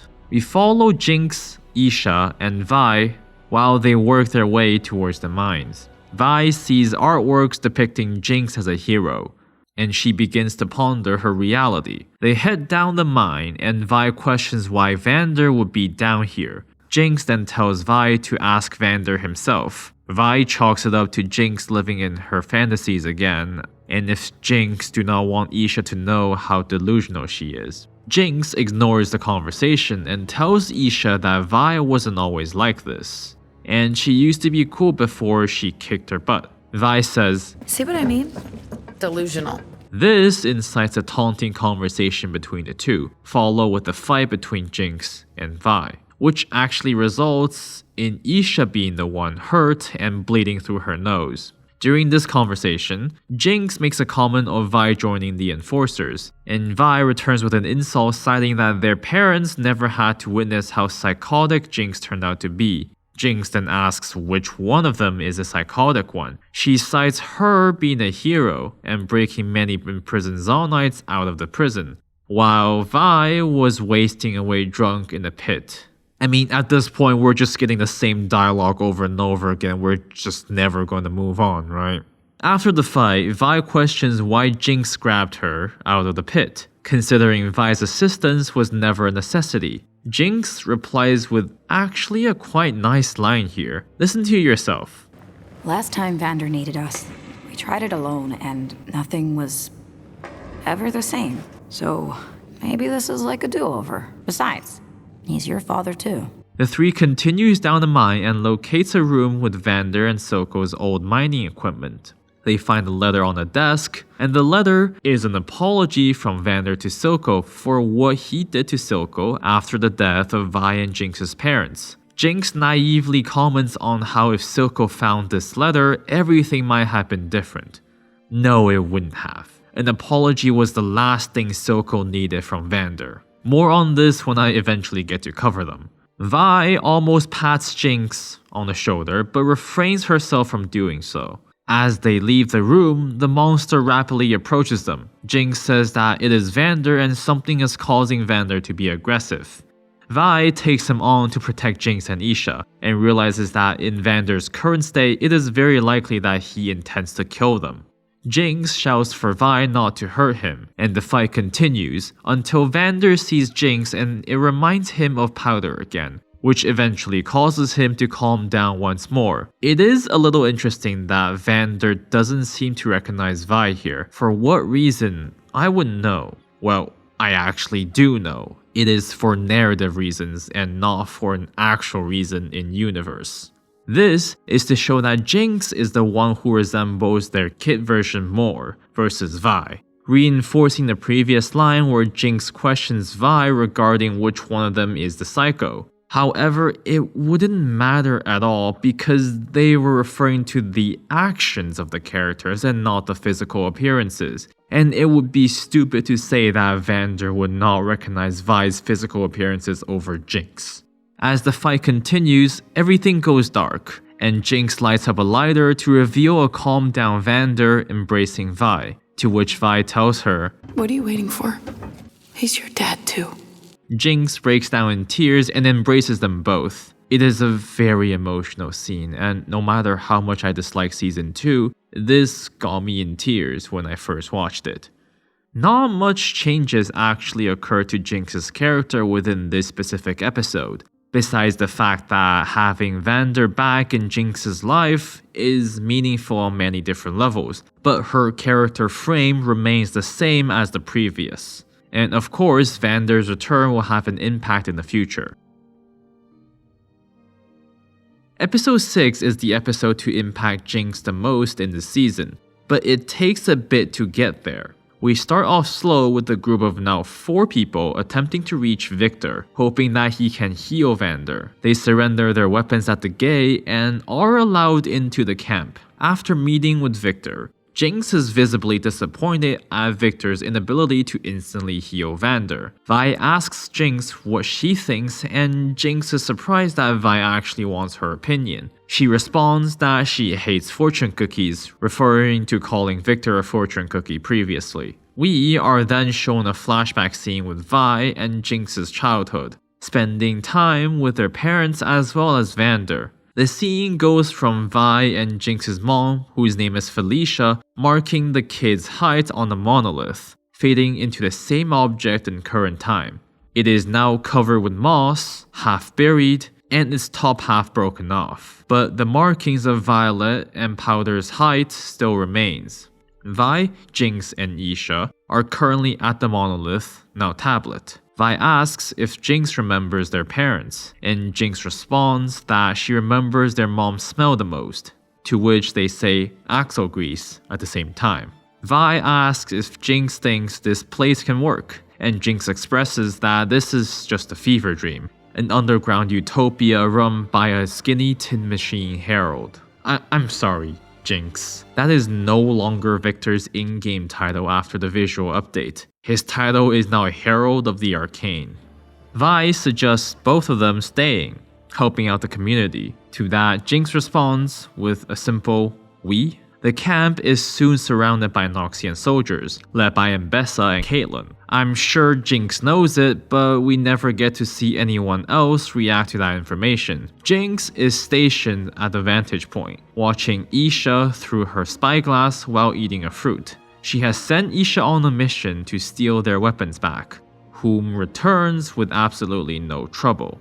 Jinx opens up to Isha about her life changing after Isha showed up, but whether for the better or worse, she cannot tell. Following that, she says, "Wanna hear a dumb joke? A sentimental ex-con, a giant furball, and 2 of Piltover's most wanted walks into a weird cult," while pointing the spyglass at Caitlyn and Singed, who has entered the room hosting Vander. Jinx calmly arms her pistol with the Hextech gemstone and says, "Here comes the punchline."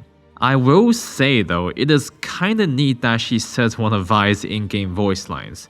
But other than that, she would be absolutely freaking out right now. Singed, the doctor who was known for his atrocious experiments, entered the room with Caitlyn, whom Jinx despises for manipulating Vi and oppressing the Undercity, gassing Zal Knights for months. No part of those two would make Jinx relax while preparing to engage in combat, while they are in extremely close distance to Vander.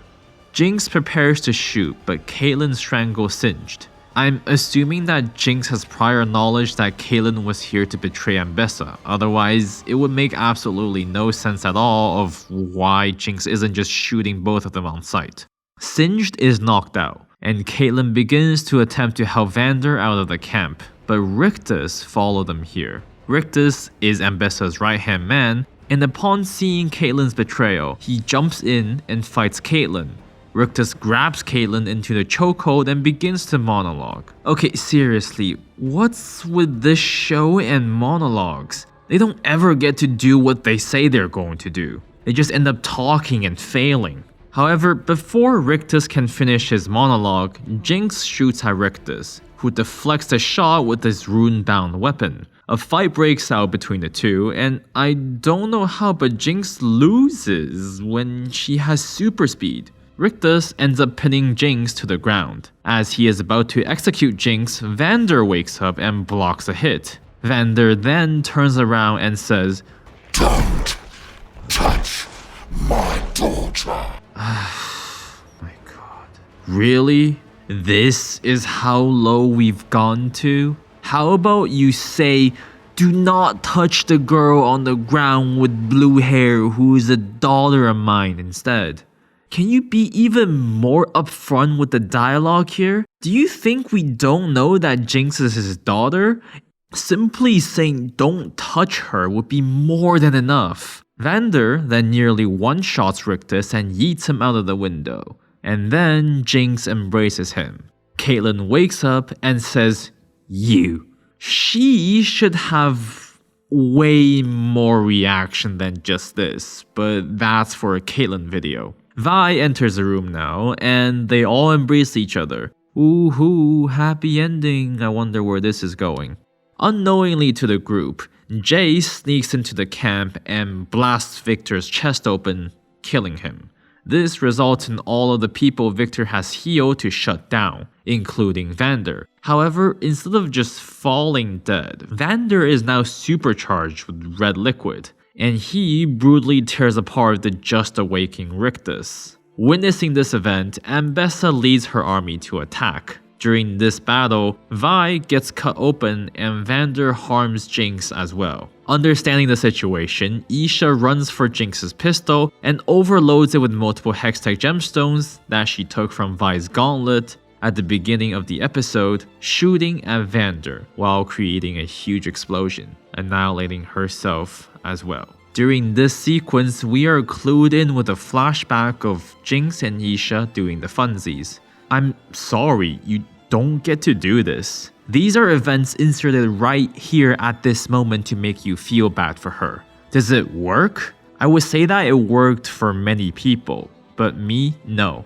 These scenes simply didn't exist until this very moment. This is the cheapest way one can play their cards. I mean, it is safe to assume that all of this is possible to happen and even happen without even seeing them. So we don't need to see them. Sure, I do like the change in art style here and it does look pretty cool, but this, all of this, is just a waste of time. So Christian Link, you don't get to complain that you don't have enough time. The episode then leaves us with another cliffhanger. But before we move on to the next episode and talk about the ridiculous parts, let's gather up all the significant parts of this episode to Jinx's character. Jinx regained Vi's respect last episode, and it is evident throughout this episode with Vi's actions, actively asking for Jinx's opinions, as well as suggesting plans for them together. Having Vander back protecting Jinx also helps to stabilize her mental state and mend her trauma, even though it was only for a few seconds. However, Victor's apparent death ruins the little stability Jinx had. Vander is lost to Jinx once more, and Isha quote-unquote had to sacrifice herself to save everyone. Considering Isha was developing into Jinx's only reason to live, her death can only make Jinx's mental state worse. Episode 7 of this season is entirely the alternative universe episode. I know most people would equate the alternative universe Powder to Jinx, but I wouldn't. They are two fundamentally different characters who only shared the same childhood. I think I will leave that for Echo's analysis and omit it here. So skipping straight to episode 8. Let's see where Jinx is in the current timeline. We find Jinx in a cell after the events of episode 6. Wait, hold on. If the explosion didn't kill everyone, how did they escape? Did it only knock out Noxian soldiers? I mean, even if it did, how did all of them get all the way back to Piltover without being captured by other Noxian soldiers? Or are you insinuating that the explosion only knocked out Noxians for a very big range? Did Caitlyn have a backup special force unit that extracted them from the camp? How much time has passed since episode 6? Guess what? We got absolutely zero explanation. We are simply just here. Oh well, let's go back to the scene.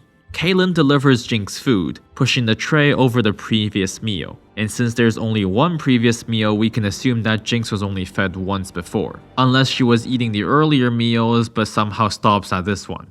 Jinx tells Caitlyn that if she is here to kill her, make sure to finish the job. Caitlyn ignores Jinx's words and starts her own conversation. She tells Jinx that Vi thinks Jinx has changed, to which Jinx replies that Vi cannot accept what they know, that there are no happy endings. We briefly get a shot of Jinx digging into her own nails, and it is clear that she has been doing this for a while. Caitlyn is displeased after hearing that, asking Jinx if that's all she has to say for herself. Then she tells Jinx that there will not be a trial, and this is the only chance for Jinx to account for her actions. Caitlyn gripes on the pain that Jinx has caused everyone, and no amount of good deeds can undo their crimes. Note that Caitlyn included herself in this line. I mean, you can tell it's just yet another cheeky line that the writers has slightly modified to make them sound smarter. Haha, get it? Cause Caitlyn's actions harmed the Undercity as well, but it was only because of Jinx?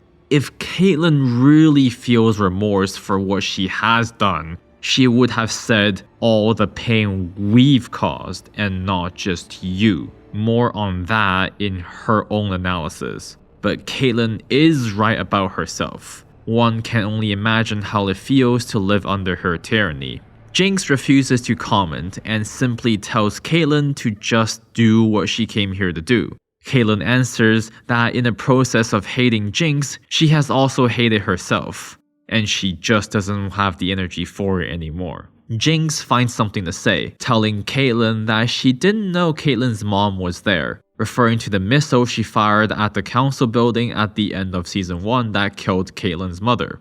She continues and says it probably wouldn't have made a difference, but she didn't know. Okay, what do you mean that you didn't know? You kidnapped Caitlyn in her own house in the last season. If you didn't know who Caitlyn was, how could you find her in her house? And if you didn't know who Caitlyn was, you should know who her parents were, considering that is Caitlyn's parents' residence. Or did you not think that the council was convening? Well, if you didn't think that there was a meeting, then what's the point of shooting the rocket anyway? I don't know if these were truthful words or simply just Jinx saying something that can potentially make Caitlyn feel better. I don't know anything at this point. There's no longer a semblance of reality, no more meaning in the dialogue, no more anything. We are heading towards whatever the writers have in mind without any explanations of why those are even happening. The next time we see Jinx, she begins to hallucinate in her cell, seeing a gemstone rolling at her feet as well as seeing Silco. Jinx tells Silco that he's too late. Silco then comments on the state of this place, and it says something about the late Marcus, that Marcus found imprisoning Vi to be a greater mercy than killing her. To which Jinx replies that killing isn't mercy. Silco then proceeds to comment on the fact that a part of rebellion is still burning inside of Jinx's husk. Then he responds to Jinx's reply earlier, saying that killing is a cycle. The cycle started long before Vander himself, and it will continue long after Jinx and Vi are gone. Jinx says that she is done running in circles, right before Silco begins to monologue. Ugh, again? Seriously, what's with them and monologues in this season? Well, because the monologue is long, and I can't really play the whole thing, so I will read it again. We built our own prisons. Bars forged of oaths, codes, commitments. Walls of self-doubt and accepted limitation. We inhabit these cells, these identities, and call them us. I thought I could break free by eliminating those I deemed my jailers. But Jinx, I think the cycle only ends when you find the will to walk away. Okay, the last thing we need from this show is a social commentary. Please avoid another "we live in a society" moment. All this season has is big words that say the most obvious things, making themselves sound profound and smart while delivering nothing. However, this is all in Jinx's head, so we do not need to contribute any of this to the real Silco. The Silco I know from season 1 wouldn't have said anything this stupid. Jinx spits out the gem, which disappears, showing that it was also part of her delusions. The delusions end just as Vi arrives. Jinx questions Vi what she is doing, and Vi tells Jinx that she swiped the keys from the guards and is here to free her. Vi wants Jinx to provide assistance to Piltover and use the explosive potentials of hers to do good. Oh my god. For the quality of the dialogue, explosive potentials. Christ, what do we have here? Okay, we will dig deeper into Vi's choices of words in this season in her video for sure. This is quite problematic. Vi believes that Jinx can rewrite her story amongst Topside as she did in Zaun. Jinx responds with, Sure, Vi. Vi then opens the cells and embraces Jinx, while clenching her even closer. Jinx makes a comment on Vi's inability to give up on her. She then punches Vi in the stomach and takes the chance to use her super speed and locks Vi in the cell. Jinx tells Vi that she no longer needs to worry about Jinx anymore. She no longer needs to feel guilty about being happy, and she deserves to be with Caitlyn. And there is no good version of Jinx. Vi begins to worry and asks what Jinx plans to do, to which Jinx replies, break the cycle, indicating that she plans to off herself. Even though we only got 2 scenes of Jinx in this episode, she manages to convince herself that suicide is the only way to break the cycle. I mean, losing Vander again and Isha at the same time would have done a lot of damage to her mind. It is reasonable to hallucinate a figure to convince her that she needs to break the cycle. The conversation between Caitlyn and Jinx is bland and meaningless, and Jinx either told Caitlyn a lie regarding Caitlyn's mom to make her feel better, or she is just straight up low IQ. Jinx's encounter with Vi doesn't even include a meaningful farewell. I'm just so disappointed because we could have had something great even with these unfunctional settings, but somehow the writers just chose the wrong step every step of the way.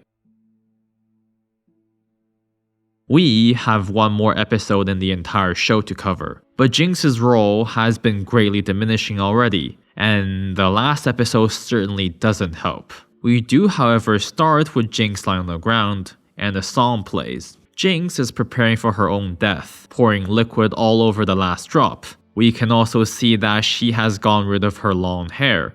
Jinx proceeds to burn Silco's chair and then the entire tavern. She prepares the bomb that she stuffed with a gemstone and pulls the pin. As she is about to get ripped apart by the bomb, Echo arrives with a time machine to save Jinx. a time machine that he has acquired in the alternative universe. Echo attempts multiple times with his time machine until he says the right line of, Always a dance with you.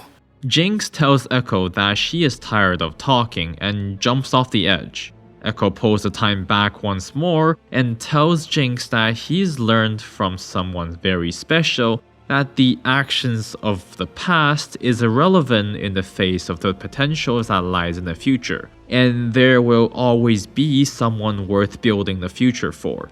This scene cuts to the intro song, but we already know that Echo has succeeded and Jinx is staying alive for now. There is apparently a scene where Echo and Jinx falls in love and prepares for the coming battle together. I don't know what to comment about that, but I will definitely think it's stupid if I ever get to see that scene. There is another piece of context here that lives in the minigame Jinx Fixes Everything Part 3, where she fixes her minigun and rocket launcher and merges them into one. As for the show, Jinx doesn't show up again until halfway through the episode. Until the moment Vi is about to fight the modified Dead Vander. From this point on, we will refer to him as Warwick, the League champion's name. Jinx fires her minigun to cover Vi, and grabs Warwick's attention away. Jinx, Vi, and Echo work together to fight Warwick, and they crash the blimp they arrive with into the Hex Gate. Vi removes the fence on top of Jinx while ignoring Echo for the moment, and she says that Jinx shouldn't have come back. Jinx replies that Vi still doesn't understand that Jinx is always with her, even when they are worlds apart. I think I'm missing context here. I mean, what? You wanted to kill Vi in the first third of the season. What are you talking about? You wanted to leave Vi last episode so she can live a happy life without having to worry about you. My god, am I missing a whole season of content here? How do we get here? The sisters stand back to back preparing for Warwick's to attack. They spot Warwick on the high ground and the fight continues. Warwick gets a hold onto Vi and Jinx distracts Warwick once more with her minigun. Suddenly, the surrounding environment enters a zero-gravity state due to actions of Victor after he enters the Hex Core room. Warwick chases after Jinx, with Jinx fleeing by firing her minigun to propel herself. Victor and Jace fly by the three, and the fight is stopped after Victor reaches his goal and extends his mind tendrils to everyone in the city. Warwick grabs the sisters to assist the tendrils. However, Echo managed to stop Victor in time to stop the tendrils from taking over everyone. So Warwick ends up dropping the two, while the other Victor robots end up dropping dead. Jinx wakes up and tells Vi to jump on the other ledge, but Vi refuses to leave Warwick, as that thing was formerly their father. Vi breaks down crying and touches Warwick's face as she held a Vander's before he died in the previous season. Warwick suddenly wakes up. Wait, what? Victor is gone. But sure, I guess somehow Warwick still refuses to die. As Warwick attempts to attack Vi again, Jinx uses her super speed to tackle Warwick off the ledge. Vi manages to grab Jinx before she falls, but Warwick grabs onto Jinx's leg and is climbing up her body. And we get a stupid cut of the scene, because Warwick already grabbed onto Jinx's stomach, but somehow he struggles for quite a while to grab further onwards for 2 scenes. In fact, he does the same thing twice, where he releases Jinx's foot to grab onto her thigh. Jinx sees the direness of the situation and tells Vi, "Always with you, sis," while she knocks the gemstone out of Vi's gauntlet, disabling it, and letting herself and Warwick fall. Jinx then turns around to embrace Warwick, while flashbacks of her childhood shows up. Jinx pulls out a bomb and pulls the pin, exploding as they fall to the ground. However, we see a purple streak flying out of the explosion before it happened. So Jinx isn't dead, because the streak is her using her stupid super speed to run out of the explosion. By the way, I typed stupid here without meaning even to type it out. And of course I'm keeping it in the script. I think that's a great sign of what my opinions are on this season. Since Jinx is presumably dead, I'm gonna skip to the end of the episode where we are shown an airship flying by, one similar to the one that young Powder swore to ride in one in the second scene of the show. And after that, we get a Jinx glitch saying the end. And that basically confirms that Jinx is still alive. In the episode, Jinx prepares to off herself, but somehow Echo stopped her and managed to convince her to fight one last time. Once again, we don't see the decision being made on screen. We don't ever see important decisions being made on screen in this season. Okay, maybe ever is too much, but a lot of the important decisions were simply made off screen. Jinx returns to save Vi, and she does it multiple times until the end where she chooses to sacrifice herself. However, she is still alive though at the end, so I don't know why she would disappear from everyone in the events after the battle. Jinx repeats the line, "always with you," showing that Vi has not become the reason Jinx wanted to live for. So it is even more awkward that she disappears on Vi when there are work to do, a city to rebuild, wounds to heal, and sins to amend. It is simply really bad that Jinx just leaves without attempting to undo the results of her actions from the previous season. Great job, Riot. Round of applause to the Arcane team for turning a well-built character who was the fruit of trauma and unfortunate decisions in Season 1, a psychopath forced into her role by the pressure of the people around her. Whether their actions were intentional or not, they result all the same. One who chose to embrace her identities because she is tired of changing herself to fit other people's expectations. Silco's support for Jinx just to be who she is was unconditional and beautiful. Into, what do we even have in Season 2? Jinx is somehow perceived as a hero and embraces her identity. She also amends her relationship with Vi after wanting to kill each other. Her trauma completely disappears as Isha enters her life. And after losing Isha, she turns to suicide to break the cycle, but is stopped by Echo, who were mortal enemies the last they saw each other. She began to fix everything she could, but no longer wishes to continue her work after surviving the final battle. I'm genuinely at a loss of words here to describe who Jinx is in Season 2. What part of her old identity remains? What part of her new identity remains? The answer is none. Thank you for watching this video all the way to the end. I hope you have enjoyed the analysis, and it has been quite fun making these videos again. I plan to make an individual video for most of the characters in the show, so if you are waiting for your favorite character to show up, you are welcome to leave me a subscribe, and I will hopefully get to them soon. See ya later.